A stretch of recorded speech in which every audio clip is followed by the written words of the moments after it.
And welcome back to another episode on Oak and Rock Fatherhood. I am your host, Zachary Small, and for the first time, I'm going solo. Anthony made the grievous mistake of making his family a priority, so he's out on the road with his son doing the things that, fathers and sons do. I am staying here like the good stay-at-home husband and holding down the fort and doing all the work. So we're rolling today. So it's just me, but we do have a special guest. It's another Zac. I'm not sure if the internet's going to be able to handle the Zac attack that's about to happen.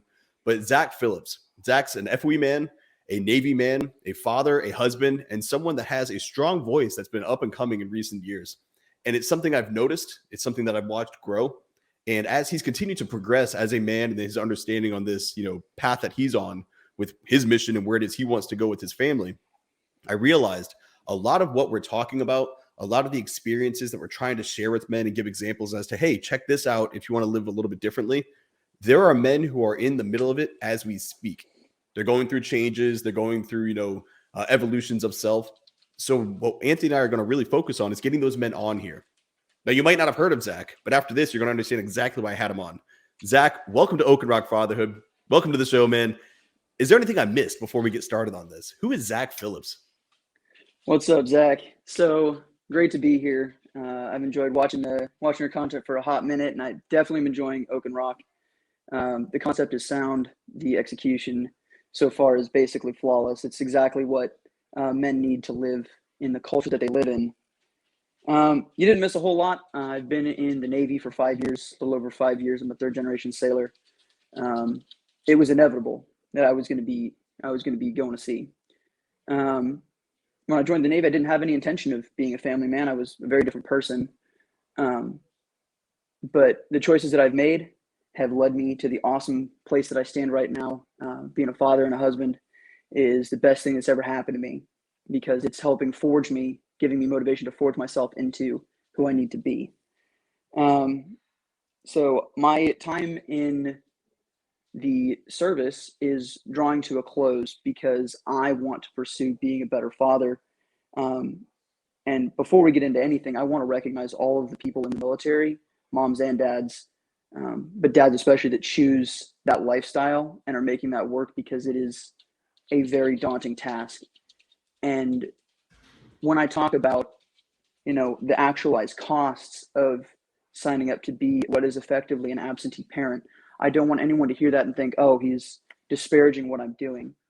Everyone makes their own choices, makes their own decisions, and does what's best for their family. This is not a knock on anybody. This is just for those who are trying to work through it. This is my take and Zac's take and an offer of help and support. We're here to help you figure out the next right step to take, right? Everything you do in life, you're looking for the way forward. This might not be the way forward, but it is a way forward, and we're here for you. What's interesting with that is I have that same sort of uneasy feeling when I say it. I'm like, hey, you are an absent father when you're deployed. When you say that, it sounds like it's such a negative to throw at somebody. You're a negative. You're an absent presence in your child's life, and that's whether you're deployed with the military, the business trips you go on. My father-in-law travels a lot for work, or he used to rather. And I remember telling him one time, I'm like, your tempo is almost what it was like in the military. So this isn't just the men in uniform. It's all of the men who are trying to do their best with their business, their job, the profession, and those in the military who are serving a higher calling and a greater cause, not just for themselves, but for the greater good. But at the same time, you cannot argue that in doing so, in giving your best to them, well, your family gets the rest, if they even get that.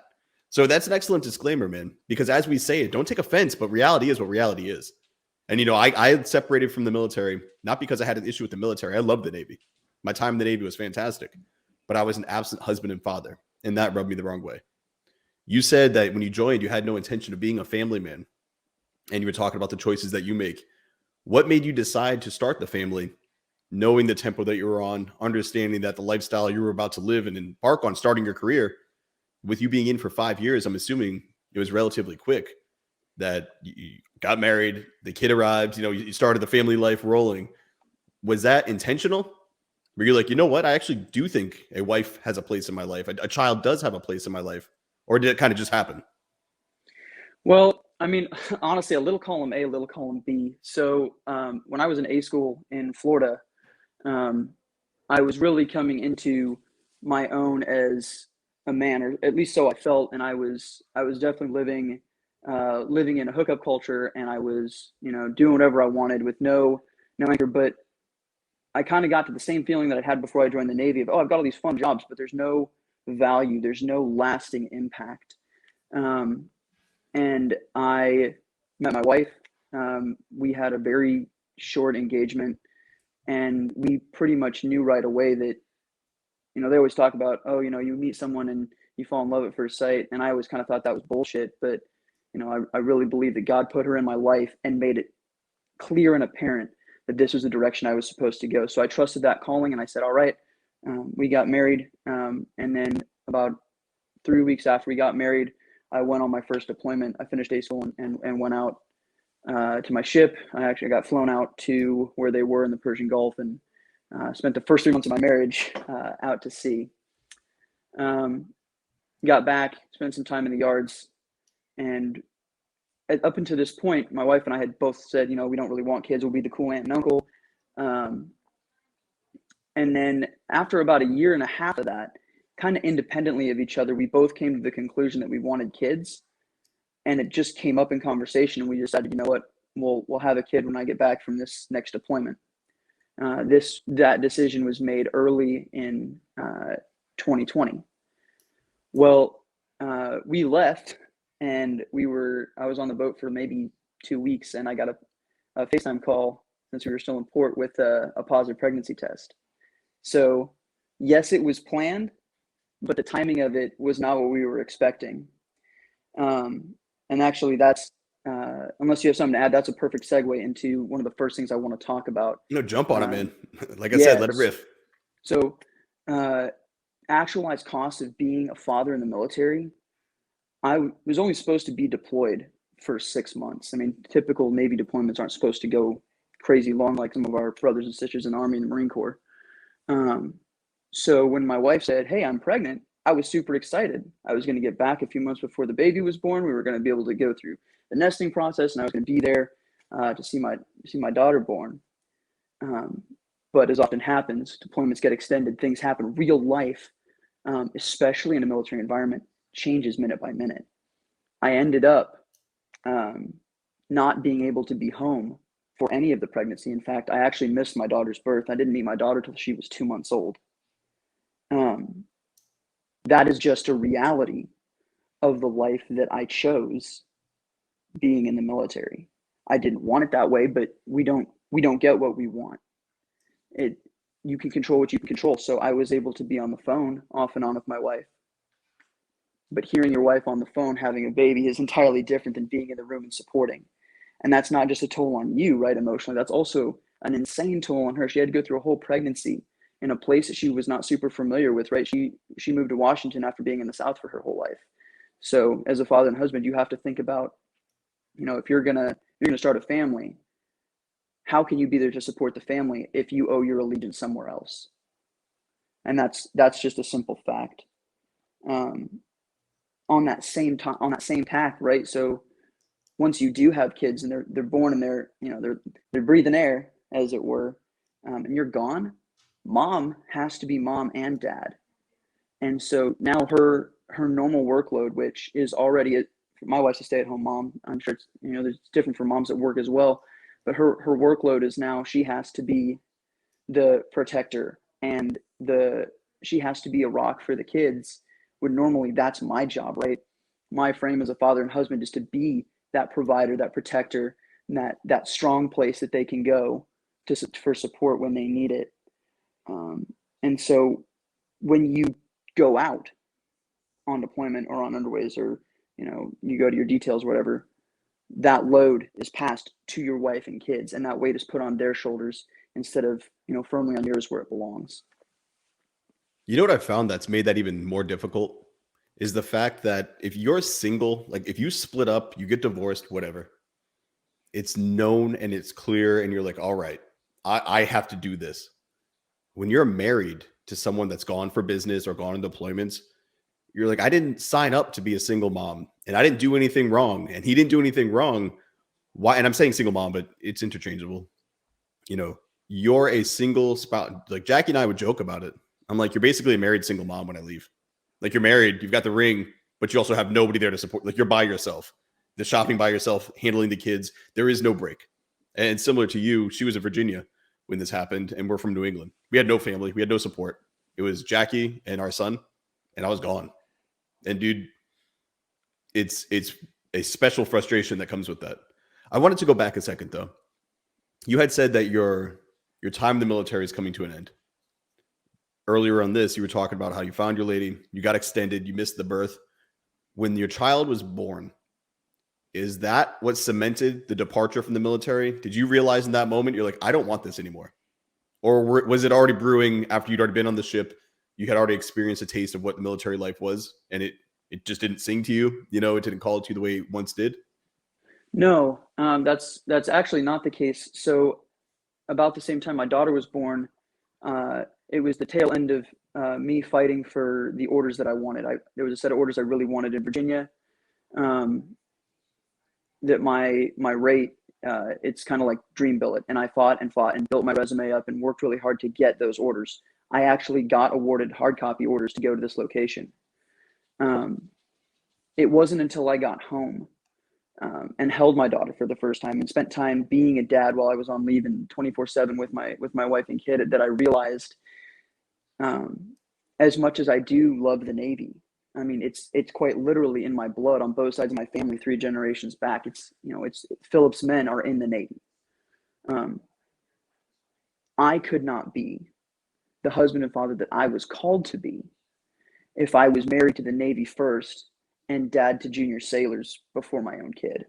And as much as I love that role, that's not where I'm called to be. So it wasn't until after my kid was born, and after I got to spend time actually being a father, not just having the title, actually doing the work, that I realized I needed to make a change. Um, just like when guys realize that they need to start their self-improvement journey and start bettering themselves to make the changes they want to see in their life, I had the same kind of realization, but specifically about what I need to do to be a better father. And for me, the military is not the place for me to do that. Now, how have you found your wife's reaction to this sort of play out? You know, when you first say it, because the military is guaranteed like almost everything. It's guaranteed income, guaranteed employment. You're not guaranteed to be home, but you're guaranteed that you have health care, a lot of benefits that come with it. When you take that away, it's like jumping into the unknown and you're sort of building the parachute in the way down. How has I know you see the mission, you see where you want to go, you're going to make it happen, but that's inside your head. How are you passing that to your family? And the reason I'm asking this is think about all the other family men, whether it's the mandates of vaccines, it's just looking to improve, it's changing, you know, hey, I want to be a better father. They're also making a leap from something that was secure and stable to the unknown. In your head, it's okay. Because in my head, it's the same thing. Of course I'll make it. How are you passing that to your family to keep them calm though? So that goes back to two things. One is actually they're both framework. Um, for us, when we got married, there's a verse from Ruth that we had on a board at our wedding that still hangs on our wall. And it's the verse that says, "Where you go, I'll go. Where you stay, I'll stay." And it's Ruth saying it to her new husband. And that has been a trait of our marriage, is that we've had, I mean, the nature of being in the military is that you move around a lot and and nothing stays stable except for, you're getting that check on first and the 15th. That's really the only guarantee in the military. Um, and so I've also had to build my frame as a man. I've had to learn to be the oak, and I have not always been that. And my marriage did not start out that way. So I had to get myself to a place where I was deserving of the trust that my wife would have to place in me to say, hey, we're going to walk away from this guarantee for a place and a job that isn't set in stone, and we're going to prepare ahead of time. A huge piece of it is setting yourself up to not fail, right? Just like when you're gonna build a shed, you don't just go get a whole bunch of wood and start throwing it together. You have plans and you have a layout, and you prepare the material, you prepare the tools, you prepare all the fasteners, and then when the time comes to actually build, you execute the plan and you follow the framework that you laid out. So on two faces, one, you have to put yourself in a position as a man where your family trusts you implicitly. That's just a given. Dad says we're going to be okay. Husband says we're going to be okay. We're going to be okay, even though they may have doubts and they may not be sure. That's okay. That's honestly, that's pretty fucking normal. But when you have earned that trust, then you also have to live up to it. And the living up to it comes in the planning piece and the preparing and the outreach that you do to find the solution, to have something lined up. You can't go into it with just the attitude of, oh, everything's going to be okay, and do no work. You have to put the reps in. You have to make the phone calls. You have to send the emails, and you have to stack the cash and do all the other things that are necessary to make sure that your family is secure during this transition period. So I think a lot of people get that part mostly right. But the issue I see with that is then they break from the stress of always having to be on, and then they erupt. So how are you, while you're doing everything you just said, where's the outlet? How are you keeping yourself from stressing out? If you're stressed, wife stressed, kids stressed, that's how it just cascades horribly. For sure. So how are you keeping yourself on the path from letting the weight of everything you just talked about from breaking you? Well, three things. First of all, I have an unshakable faith in my Savior Jesus Christ, and not a hair can fall from my head without the will of my Father in heaven, right? So that's my first line of defense. I know for a fact that I'm going to be okay because I can do all things through Christ who strengthens me. Second, I lean in hard to my brothers in the fraternity of excellence and my brothers that are outside the fraternity of excellence. I put the weight on them. I put the stress on them when I need to go freak out and let that emotion out. I don't do that on my wife. I don't do that on my kid. They're not built to carry the weight that I carry. That's just reality. But my buddies, that's what they're there for. And then three, through having my own mission and my own direction as a man, not just as a father or a husband, right? So I work out, I work on motorcycles, I do gun stuff. Like I have these other things that I do as a side that's an outlet for me that I can put my emotion into, because the correct place to flow your negative emotions is never going to be back into the house. It's never going to be back into the family. No, it's well said. And I wish you could bottle that up and just start prescribing it to these guys. It's like, hey, you're doing the right thing, but if you don't have that outlet, like you said, leaning in, I mean, obviously FOE, I'm biased, inside the fraternity, you see a lot of that though. The guys are like, fuck, I just need to vent and get this off my chest because my family's not the right place to do it. And the people at work don't get it. So here's what's left. This is my tribe that can take it. And like you said, having the men outside of it too. It's the importance of brotherhood cannot be lost. And that's something we've already spoken to. But when you leave the military, there is a loss of mission. But I want to get to that in a second. First, I want to bring it back a second to see how are you overcoming like the other side of the coin? The chiefs and the senior chiefs, your officers, the divos saying, hey man, you're doing so well. Why would you ever want to leave? You should stay. You should stay. You're wasting your potential. You could be staying here and then going where you want to go and doing all these great things and retiring at 38 with a pension or going warrant officer and making even more money. They're going to plant all these seeds and say, hey, why are you leaving us? You're breaking ranks with us. You're betraying and turning your back on the brotherhood. How are you overcoming those voices that want to keep you inside what is your comfortable life right now? Well, two things. First, I want to say that what I'm about to say is my personal perspective and shouldn't be reflected to be shared by anybody else or any other entity. There are two kinds of leaders in the military as a whole. There are the people who are really and truly motivated and who have made it their only mission in life to be an outstanding senior chief and an outstanding divisional officer and an outstanding whatever rank person they are. And they're good leaders because of that. And then there are people who have seen the military for what it is, and that's an easy way to make, honestly, pretty decent money. And you can go a long way by doing the bare minimum. And when you have spent your whole life with your identity as a person in the military being who you are, so effectively you're a what rather than a who, right? You're a senior chief, you're a lieutenant, you're a petty officer third class, petty officer second class, whatever the case may be. When someone goes outside of the realms of what is your life's meaning and says, hey, I'm going to go find meaning somewhere else, you have to be questioning yourself. Well, if they can find meaning somewhere else, have I wasted 14 years, 18 years, 26 years doing this.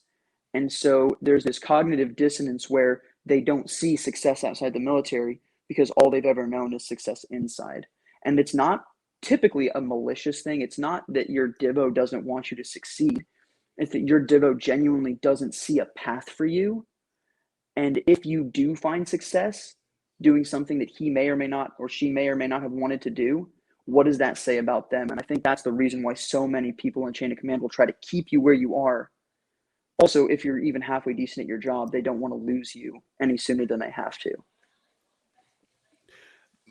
My departure was a little different. It was rough. I'm listening. I'm like, man, like that's very well said. That's an excellent breakdown. I think you danced the line very well there. It is. I mean, I think my senior chief, he's an awesome dude, but he was pissed. And I was at a Marine command, so it's the sergeant major I was talking to. He told me I was a fucking idiot. And I was like, damn. But again, one of the best leaders I know, but they know a certain way. And when you break from that, they just can't understand it. Like, why would you even consider this? This is what we do. We join, we stay here. We never break out of this path. This is what we do. And I was like, no, I'm going to try things my way. I'm not going to do the normal. So it was interesting, the feedback you get. But it's good to hear. I mean, the balanced take you just gave is the right take. It's very easy for us to either bash leadership or totally praise them blindly. When you look at it objectively, there are some people who simply think that they are giving you the best advice. And therefore, they might be going against what you're doing, but it's out of love. Others, it's out of fear. So just make sure you understand where are they coming from? Are they coming at you from a position of fear or genuine, desire to help? Yeah. The other thing to consider there is any halfway decent chain of command literally invests in you. They put a lot of time, not that they don't, reap ancillary benefits of making you look good, but they do a lot of things to build you up as an individual and as a military member. So when you are willing to walk away from that for what they perceive as an unknown, effectively in their mind, you very well may be saying, I don't care about the investments you made in me. I don't think they're worth anything. And honestly, that can't feel good as a leader who is trying. I can't really speak to, I'm very fortunate to have a really good chain of command. Most of them don't understand why I'm getting out. They don't understand my reasoning, but they do at least support me. Not everyone can say that. So you just have to be able to read the room and know why you're doing what you're doing. And that goes for anything in life. If you can't explain why you are who you are and why you are doing what you're doing, you really need to take a second look at should you even be doing it. The Scripture tells us to give an answer for the hope that's within us, and that's talking about our faith. But when I say I'm getting out of the military, I have a very clear set of reasons why, and none of them have anything to do with anybody at the end of the day but me and what I need to do for my family. And that's one of the things that comes with their guidance is they will say, you're going to leave this thing that's bigger than yourself. You're leaving the brotherhood. How are you replacing that void? Because nature, it abhors a vacuum. If it will not let there be a void in your life, or it'll be filled with despair. It'll be filled with desire to get hooked on vices. You see a lot of veterans jump out. They get fat. They start popping pills. They turn to booze. And they'll be 30 years outside the military talking about how, hey, I used to be somebody. And you're like, dude, you are literally, you've done nothing since you left. How are you ensuring now you're not going to be that guy? I'm not turning inward. The reason people end up in those holes, quite frankly, is because they become self-centered and they spent so long doing what everybody else told them to do that they're like, oh, I'm going to do something for me for a change. And then they turn to these vices and they turn to these bad habits and they get addicted to doing what makes them feel good, whatever that may be. I am actively choosing to do hard things. I'm moving my family across the country to a state I've never freaking been to. I'm taking a job in a field I've never worked in. I am leaning into people, men that care about me and all have a direction, right? And this is gonna sound like a damn FOE advertisement, and that's because it is. The people that are in this fraternity, we're not all going in the same direction, but we're all going in the right direction. We're not all trying to end up at the same exact point, but we're all walking the same basic road. And that group specifically, I knew about it for several years before I joined it because I wanted to make sure that it is what everyone said it was. And damn if it's not, man. That is what is going to keep me from turning inward, because I have so many different places, so many different outlets to pour myself into. And the main one being my family. And now I'm getting equipped and trained and mentored in how to be the best father and the best husband that I can be. And the only constraint on that is only constraints on that are the constraints that I choose to put on it, the job that I choose to take, the hours that I choose to work. So too long didn't read.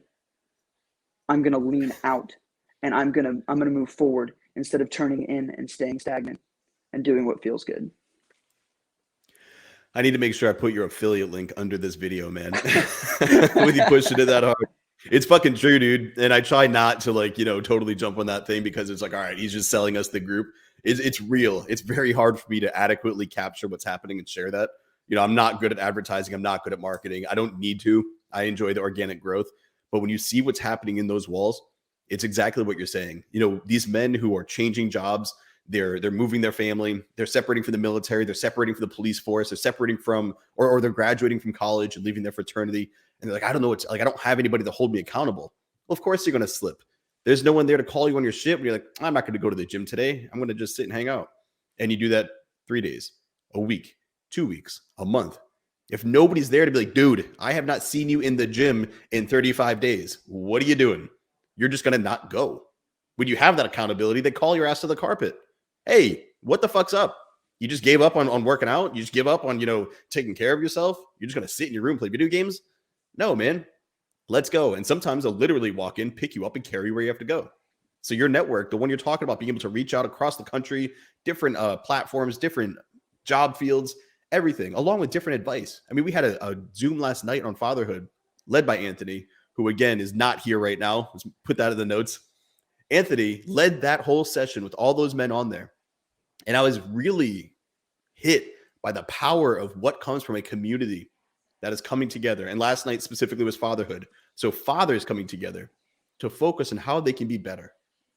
So when I see men like you, I can't help but see potential. I'm like, dude, this guy's going to kill it. That's why I wanted to get you on here, because the next time I have you on, it could be 6 months from now when you've already done all the things and you've hit all your milestones, or whatever time you've settled into the new life you have. Come back on and be like, hey, so here's what I did and how it played out. Because right now you see the storm you're sailing into. Things are going to change. It's going to get a little choppy. You just got to make it through. And then it's back to calm waters. And it never really is truly calm, because you're always checking the sails. You're always checking what's going on with the ship, the crew, everything. But you'll make it through that storm. And you'll be able to batten down the hatches till the next one shows up. And in that, there is a great strength that comes from facing the fear and the unknown. People love comfort. It's why we're in the position we're in. Because if you're to stand up and make waves in your community, be it against the masks, be it against, whatever laws are coming out, be it against whatever hot topic is of that day, if you speak against it, you sort of knock yourself outside of your social circle.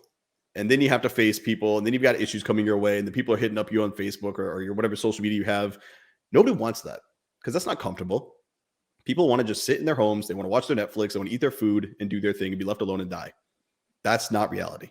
We don't live in that world. You're either out there making a change, living the life you want, or you're being told to live the life you can have. What advice do you have for the men and women who are on the fence? They're sitting there and they're like, I could stay here. I joined when I was 18 years old. At 38 with a pension, that doesn't sound like a bad time. But I'm going to be gone so much. I don't know what to do. I'm afraid of committing to leaving, because then I have to start all over. There's a weight and a fear that comes with that. So what would you say for those looking to face that fear and sort of make their decision? Because you obviously had a decision tree you went through.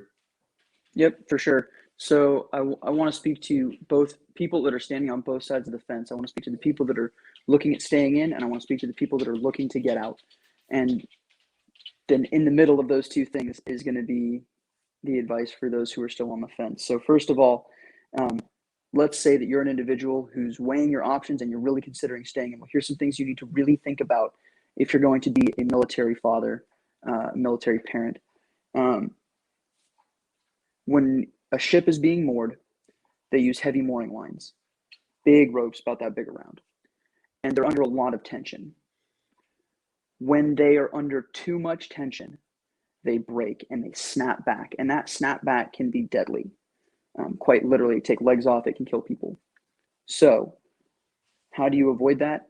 When you do get home and you do take your role back from your spouse, you need to enter that role with grace and with gratitude, understanding what they've been through over the last however many months you've been gone. You need to make sure that you don't go too far in either direction. You don't want to lose frame to your children and start spoiling or letting them get away with things and lose respect for your authority. But by the same token, you need to also make sure that you're not going in the other direction and becoming an authoritarian that tries to treat them like they're your sailor, they're your soldier. Your family is not part of your chain of command.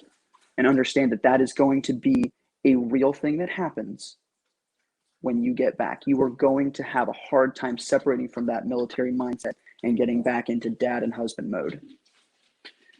If you're on the fence and thinking about getting out, and you really feel truly called that, hey, this is not where I need to be the best husband and father that I can be, then you need to take action. And take action doesn't mean go get yourself kicked out. Take action means plan. You might not be able to get out in the next 5, 6, 7 months. It might be you might have years left on your contract. Use the time that you have. Start making connections. Build a network. And by that, I mean, go on places that people tell you can't make connections. Go on Twitter. Go on LinkedIn, which I mean, everybody uses that one, but go places where people tell you, oh, there's nothing there for you. And actually look and see if there is. Start making notes, start planning to move, understand what the actual like financial costs of moving are going to be. Don't just rely on, oh, well, the military will pay for me to move back to my home of record. I'll use that money to go to whatever state I want to go to, because it's not always that simple and it's not always enough. Set yourself up so that if you are able to make the jump out, you can. We always talk about, we have all these different ways to manage risk and stuff like that. Well, you actually have to go through an ORM cycle and manage the risk of the operation that you're about to undertake, right? How do I make sure my family is happy, healthy, fed, and sheltered when the money from the military stops until the money from my new job starts? And, you're going to go through your TAPS classes. You're going to go through all these, these congressionally mandated death by PowerPoint classes. But don't look at it as death by PowerPoint. I'm literally doing them right now, and that's how it feels. But as soon as you look past the screen and actually start engaging with the information, there's a lot of valuable stuff there. So take advantage of every resource that you're handed. Treat nothing like it's worthless. And while you're doing this, make sure that your spouse is on the same page as you. And by that, I mean, make sure that you tell her, hey, I'm doing this class. Here are the resources they give me. Give her the list of resources that they give you. If that's something that would help her, if that's she needs to see that there's things available to support you, because all you've done is say, oh yeah, there's plenty of stuff to support us. Maybe that doesn't actually help her. And understand that while you're feeling the stress of getting out, like, oh, I've got to go do all these things, she's in her head like, well, we're not going to have money. We're not going to have health insurance. So make sure that when she has the questions, you don't brush them off and you actually give her an answer for how you plan to make sure that your family has everything they need. Your job is to provide her security. If you don't provide her security, she won't be able to stay stable. And if she can't stay stable, she can't do her job of being a mom and running your house while you're gone, or running the normal everyday operations of the home. No, that's well said. And one of the things I want to really highlight there is the team aspect of that. Listen, if I don't care who you are, I don't care what dynamic you have in your relationship, somebody has to be steering the ship. Most of the times it's the men. Should be the men. Men are leaders. It's what we do.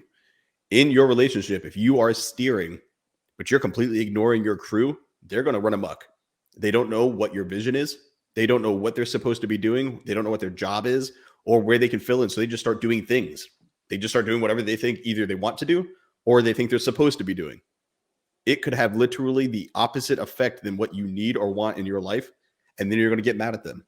And you're never going to look in the mirror and say, oh, I never shared my vision with them. They have no idea how to make a choice because I never told them, hey, here's where I'm going. Here's how you can help me get there. Or here's what we need to do together. So your point on circling back around and making her a part of it, that's huge. And that's often overlooked. The dependopotamuses give a very bad name to the spouses who are actually supporting their husbands. The ones who, you know what I'm talking about. For anybody that doesn't, you're dependent, you get married, and all of a sudden, she blows up and she tries to wear the rank. I'm a petty officer first. I'm a chief. No, lady, you're a wife of a chief. You are not a chief. You are not, a lieutenant. You're not a commander. You're not whatever you are. You're a wife. Yeah, And that's not those just wives, no, dude, and they give that's a not just a bad trope. name. That's real. It's a real thing. Though they give a bad name to the wives who are like, no, I'm the wife of X, and I'm supporting him. Those women, they want to help. They want to. If you're leaving, all right, cool. What can I do? Is it start saving money? Do you want me to start working? Am I looking for a job? Am I looking for what places have good school systems? Give your wife a task, be it finding the schools, finding the neighborhood, finding whatever she can do. Like moving here, while I was working on establishing, getting this move set up, Jackie already took care of North Carolina health insurance, North Carolina this, North Carolina, like she had us all hooked up with our taxes, our health insurance, all these things that came with the move. My focus was just making sure finances were straight, making sure that we were going to where we needed to go and things were all taken care of at the home. I was able to do my job and she was able to support because we were working together and sharing notes.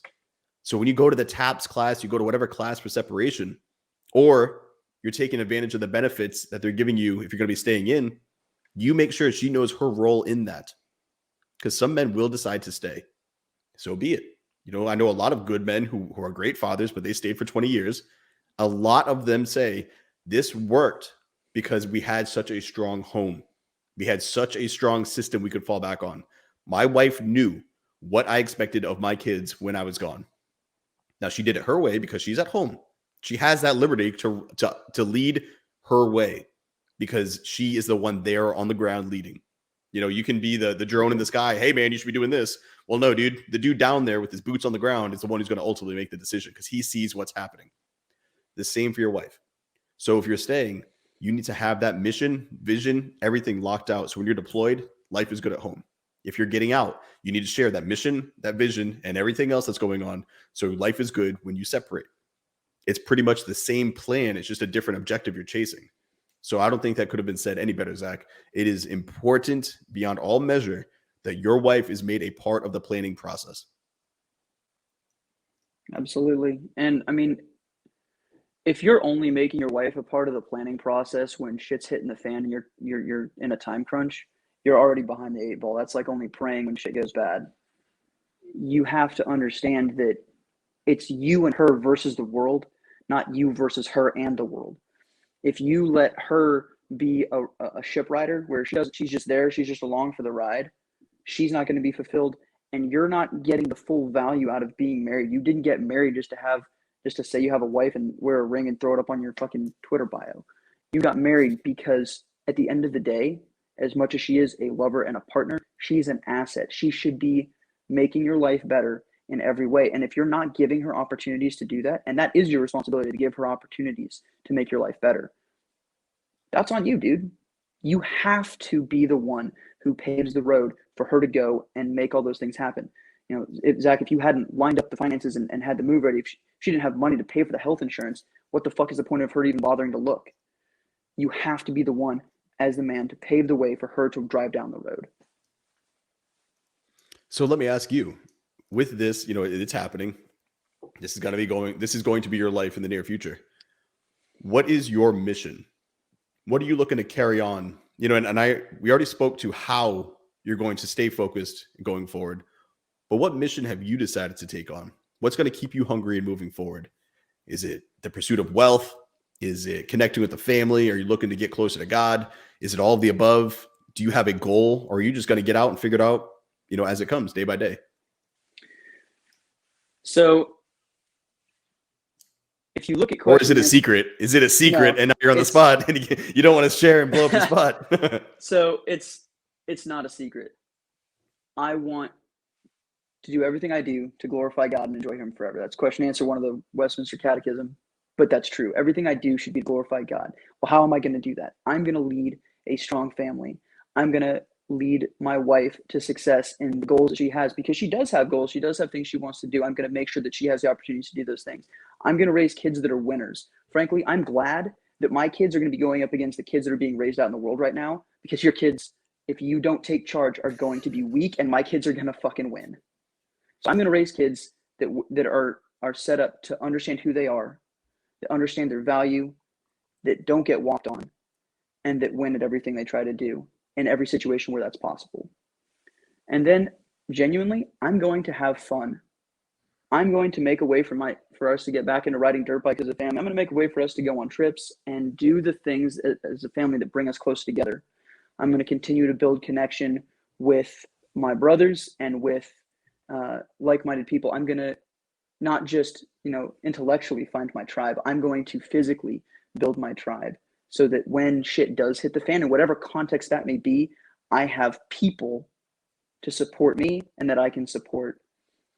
And then I guess if you want to talk about a mission that's outside of that, maybe I'm going to help people learn to think. We live in a culture where people don't actually think about anything. They don't plan, they don't prepare, they don't understand what's going on around them. They're content to live in their bubble and watch their shows and do their own little things without thinking about the ancillary consequences of what would it mean if someone's lying to me. So it's in my Twitter bio. I'm going to help people we're going to ask hard questions, and we're going to make the necessary observations so that we have a path to execute the necessary actions. Whatever context that is, whatever case that is, it applies to literally everything in life. I want to point things out and help people understand what's going on in the world around them, even when that knowledge would be much better to not have, when you would rather not have to think about what's actually happening. I'm glad we cracked that shell. That's a lot, and I love it. On every front, man. I dig it. I'm supporting it. For those who are listening, the link to Zach's Twitter account is below. Check that out. Zac, before we wrap this up, is there anything we did not cover or anything you wanted to leave the audience with?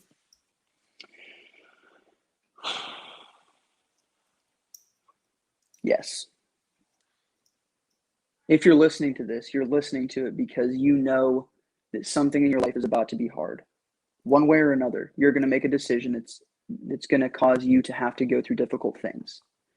Keep moving forward. The only way out of a bad situation is to get through a bad situation. The only way to overcome a challenge is actually to overcome it. If you shy away from it, it just gets bigger and harder to deal with. So lean on Jesus, or whatever it is that you believe in. Lean hard into your beliefs. Lean hard into your brothers, into your support system. Be there to support your family, and don't stop trying. Keep going. No matter what the cost, you will get through it and you will be successful as long as you don't stop moving. The call to action usually comes from me. It's fitting that it comes from another Zac. What we've done here, Zac gave us, time out of his day. And that's something that I do not take lightly, because time is our most precious asset. It is the most limited thing that we have, and it's always slipping away. He dedicated this time to come on here, not to sit and talk to me. We have these talks inside FOE. We have these talks personally. This is a public example of something we're talking about in private. And that's why I'm really glad I got him on here, because it's important. You need to hear what we're talking about so you can start having these same conversations. And importantly, taking the knowledge and applying it to your life. Zac, you said it really well. Just keep moving. One foot in front of the other. If you enjoy what Zac has been sharing here, check the link below to get access to his Twitter. You can hit him up there, shoot him a DM if you have questions you want answered personally, especially if you're somebody who's going through these changes. Zac is going through the change. I have gone through the change. These are experiences lived. This is not theory read about. This is from blood, sweat, tears, and interactions. Facing the stress, overcoming it, continuing to move forward, continuing to do the next right thing. That's what we do. And if you want to join that group of people who do, message him, message myself, message anybody to get the ball rolling. Start the process, get moving forward. Zac, thank you for your time. Thank you for coming on the podcast. I appreciate it, brother. Yes, sir. My pleasure. Thank you for the opportunity. I look forward to speaking with anyone. Tuned in, this has been another episode on the Oak and Rock Fatherhood YouTube channel. Take care.